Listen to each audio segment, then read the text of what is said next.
Bilang pagtalima sa mga direktiba ng Pangulo sa kanyang nakaraang State of the Nation Address o SONA, patuloy ang suporta ng Department of Social Welfare and Development. Kabilang na ang Field Office 3 na ibinahagi ang kanilang mga plano at ginagawang hakbang para sa mabilis, maayos at transparent na serbisyo sa buong Central Luzon. Dito sa Central Luzon ay patuloy na aagapay sa lahat ng mandato ng ahensya upang maibigay po yung pinakamabilis na social welfare programs and development initiatives na mandato po ng DSWD. Mahigpit din ang monitoring ng DSWD Region 3 sa 7 probinsya na sakop nito, kabilang ang Aurora, Bataan, Bulacan, Nueva Ecija, Pampanga, Tarlac at Zambales. Malaki na po yung improvement sa aming mga pasilidad, but we continue to do that. No? Yung mga future infrastructure projects po namin, hindi lang sa mga empleyado, lalo na po doon sa aming mga kliyente. Pagdating naman sa pananalapi, siniguro ng ahensya na nanatiling top priority ang kumpleto at transparent na pamamahala sa pondo.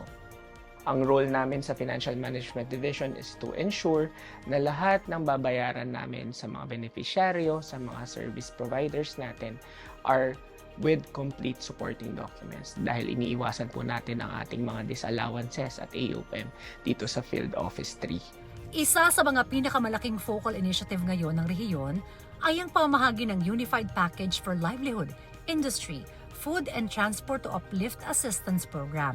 Nauna nang naabutan ng tulong ang mga nasa Subic, Zambales at Lubao, Pampanga.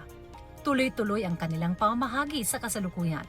Kinokolekta na rin ang impormasyon ng mga benepisyaryo para sa mas mabilis na digital transfers.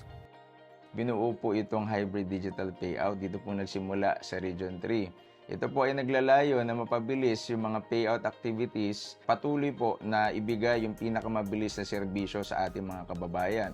Dahil sa dami ng mga programa at tungkulin ng ahensya, mahalaga para sa kanila na tiyaking sapat at nakahanda ang kanilang workforce. Nasa 3,000 mahigit na tayo, 3,393 na personnel.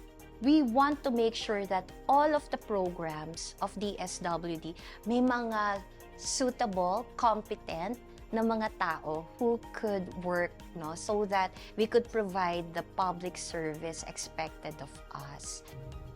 Isa rin sa mga pinagtutuunan nila ng pansin ang mental at physical health ng kanilang mga personnel sa pamagitan ng mga pasilidad gaya ng leisure and recreation lounge.